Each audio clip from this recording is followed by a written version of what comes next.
ದೇವರ ಅತಿ ಪರಿಶುದ್ಧವಾದ ನಾಮಕ್ಕೆ ಸ್ತೋತ್ರವಾಗಲಿ. ಕ್ರಿಸ್ತನ ಕೃಪೆ ಇನ್ನೊಂದು ಮುಂಜಾನೆಯಲ್ಲಿ ಈ ಉದಯ ಕಾಲದಲ್ಲಿ ನಾನು ನಿಮ್ಮೆಲ್ಲರನ್ನ ದೇವರ ವಾಕ್ಯಗಳಿಂದ ಭೇಟಿ ಮಾಡುವುದರಲ್ಲಿ ಸಂತೋಷ ಉಳ್ಳವನಾಗಿದ್ದೇನೆ. ಪ್ರಿಯ ದೇವ ಜನರ, ಈ ಮುಂಜಾನೆಯಲ್ಲಿ ದೇವರ ವಾಕ್ಯಗಳನ್ನು ಆಲಿಸುತ್ತಿರುವ ನೀವೇ ಆಶೀರ್ವದಿಸಲ್ಪಟ್ಟವರು.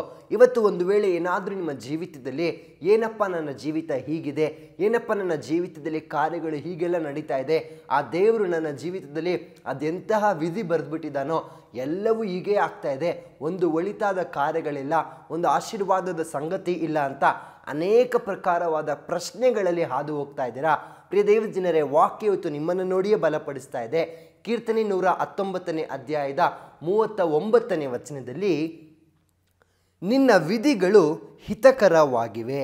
ಪ್ರಿಯ ದೇವ ಜನರೇ, ಕರ್ತನಾದ ಯೆಹೋವನ ವಿಧಿಗಳು ಅಂದರೆ ನಾವು ಯಾವಾಗಲೂ ಮಾತನಾಡಿಕೊಳ್ತೀವಲ್ವಾ, ಅಯ್ಯೋ ಆ ದೇವ್ರ ವಿಧಿ ಹೆಂಗಾಗುತ್ತೋ ಹಂಗಾಗ್ಲಿ ನೋಡೋಣ, ಅಯ್ಯೋ ಆ ದೇವ್ರ ಹಣೆ ಬರಹ ಹೆಂಗೆಂಗೋ ಬರೆದ್ಬಿಟ್ಟಿದ್ದಾರೆ, ನನ್ನ ಜೀವಿತದಲ್ಲಿ ಬರೀ ಕಷ್ಟ ಸಂಕಟಗಳಲ್ಲೇ ತುಂಬಿದೆ, ಹಾಗೆ ಹೀಗೆ ಅಂತ ನೂರಾರು ರೀತಿಯಲ್ಲಿ ನಾವು ಮಾತಾಡಿಕೊಳ್ತೀವಿ.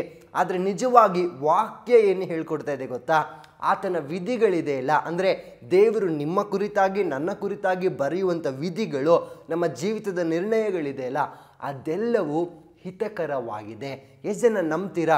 ಹೌದು, ನನ್ನ ದೇವರು ನನ್ನ ಜೀವಿತವನ್ನು ತುಂಬ ಸುಂದರವಾಗಿ ರಚಿಸಿದ್ದಾರೆ, ಅನೇಕ ಆಶೀರ್ವಾದದ ಸಂಗತಿಗಳಲ್ಲಿ ರೂಪಿಸಿದ್ದಾರೆ ಅಂತ ನಾವು ನಂಬುವಂಥವರಾಗಬೇಕು. ಯಾಕೆಂದರೆ ವಾಕ್ಯ ಹೇಳ್ತಾ ಇದೆ, ಆತನ ವಿಧಿಗಳು, ಆತನ ವಾಗ್ದಾನಗಳು, ಆತನ ಆಲೋಚನೆಗಳು ಅದೆಲ್ಲವೂ ಕೂಡ ನನ್ನ ಕುರಿತಾಗಿ, ನಿಮ್ಮ ಕುರಿತಾಗಿ ಅದು ಹಿತಕರವಾಗಿದೆ.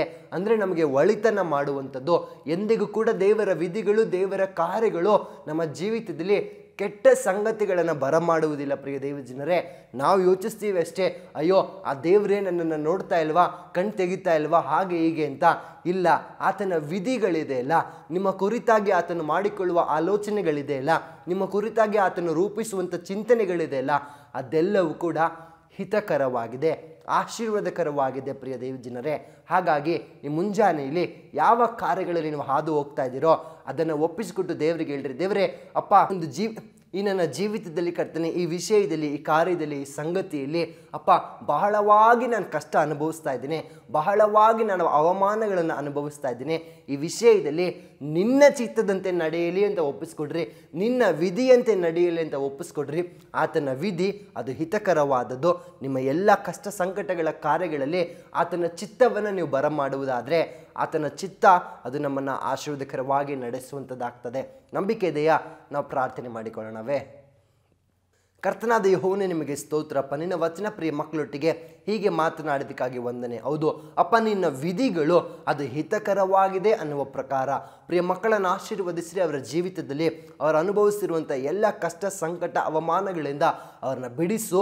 ಅವರ ಜೀವಿತ ಕರ್ತನೆ ಬೇರೆ ಯಾವ ಸಂಗತಿಗಳ ಮೇಲೆ ಹೋಗದಂತೆ ನಿನ್ನ ಚಿತ್ತದಂತೆಯೇ ಅವರ ಜೀವಿತ ಸಾಗಲಿ ಅಂತ ಪ್ರಾರ್ಥಿಸ್ತೇವೆ. ನಿನ್ನ ವಿಧಿಗಳು ಅದು ಹಿತಕರವಾಗಿದೆ, ಆ ಹಿತಕರವಾದ ಯೋಚನೆಗಳು ಅವರ ಜೀವಿತದಲ್ಲಿ ನೆರವೇರಲ್ಪಡಲಿ. ಆಶೀರ್ವಾದದ ಸಂಗತಿಗಳು ನಿನ್ನ ಮುಖಾಂತರ ಅವರು ಕಾಣುವ ಹಾಗೆ ಸಹಾಯ ಮಾಡೋ ನಿನ್ನ ಕೃಪೆ ಇರಲಿ ಕರ್ತನೆ. ಈ ದಿನ ಅವರಿಗೆ ಆಶೀರ್ವಾದಕರವಾಗಿರಲಿ. ಯೇಸು ಕ್ರಿಸ್ತನ ನಾಮದಲ್ಲಿ ತಂದೆಯೇ, ಆಮೇನ್ ಆಮೇನ್. ದೇವ್ರು ತಾನು ನಿಮ್ಮನ್ನು ಆಶೀರ್ವದಿಸಲಿ. Thank you.